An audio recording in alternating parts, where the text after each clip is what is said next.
The My Little Pony movie was a canceled movie of the Generation 3 My Little Pony franchise that was scheduled for release in October of 2003 as part of a series of films Hasbro had intended on showing, most of which were unrelated to My Little Pony.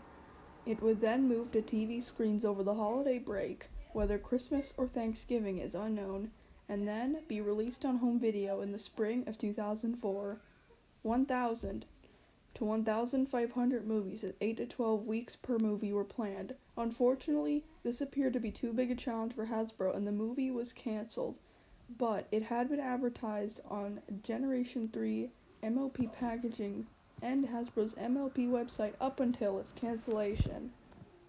Dear friend, look for My Friends and Me in an all-new My Little Pony feature film coming to theaters in fall of 2003. Hope to see you there. Love, Pinkie Pie.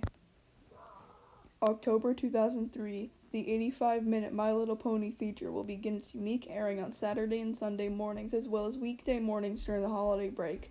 The film will be a minimum of 1,000 screens in the top 200 markets for no less than 12 weeks. Focused multi-million-dollar campaign to promote the My Little Pony movie in local markets. Spot TV, radio, print. Home video release, spring 2004. It is unknown exactly what would have happened in the movie, but the Hasbro My Little Pony site indicated that things were not going to go well for the ponies in it, and it is known that this movie was going to be an hour and 25 minutes long. The Actress is a 1928 silent film.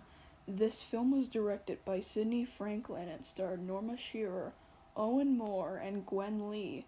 The film follows a theatrical troupe in London who loses their leading lady when she decides to get married. The film is noteworthy for being among the several film adaptations of the 1898 play Trelawney of the Wells by Arthur Wing Pinero.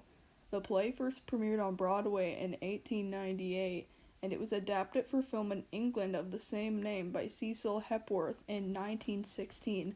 The film is also in the middle of star Norma Shearer's career, coming in just 2 years before she received an Academy Award for Best Actress in 1930 for her role in the film The Divorcee. The film is currently lost and its whereabouts are unknown. It is not clear at this time whether or not it will be re-released again.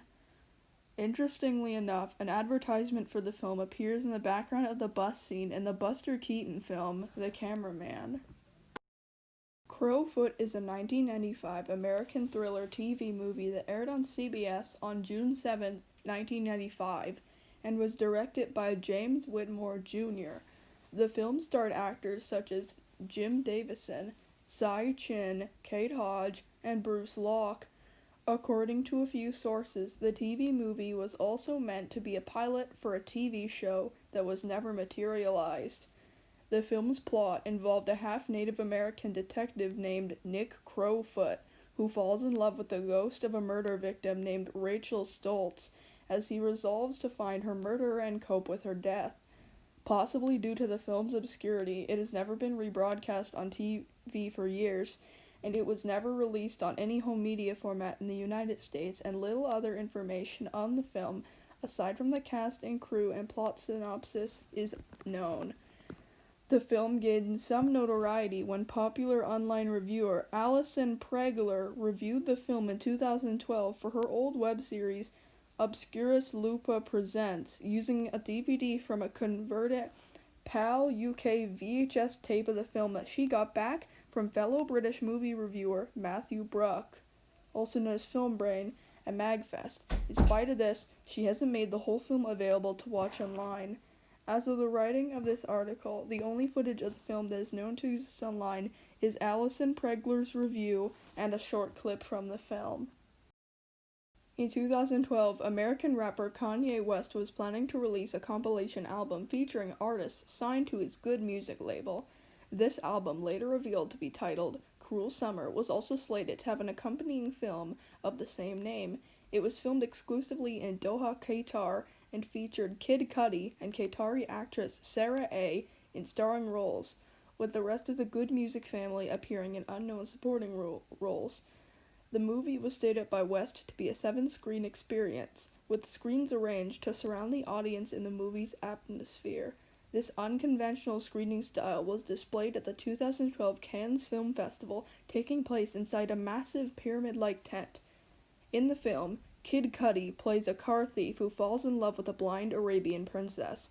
He must complete 3 challenges in order for her father to allow them to wed.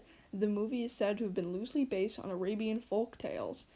The movie has never been rescreened or re-released on home media after its initial showing, since Kanye West has moved on to other albums and projects since then, and is currently working on several projects, including a follow-up album to Cruel Summer. It is unlikely we will see anything from this project in the near future. In 2018, footage from the film was uploaded to YouTube, presumably from the original showing.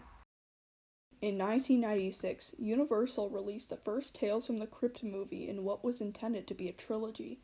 Though there was a trilogy created, the final products were not as promised. Originally, Tales from the Crypt was going to make up for the films Demon Knight, Dead Easy, aka Fat Tuesday, and Body Count.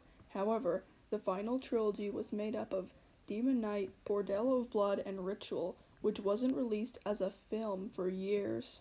Dead Easy was far into production due to Demon Knight having an end credit teaser promising Dead Easy to be the next film. Sources state that the film was actually completed, however, it was shelved because the concept required a primarily black cast. However, it was shot with a primary white cast because it was thought that an all-black cast would not be commercially viable. Because of this, Dead Easy was shelved by producer Joel Silver.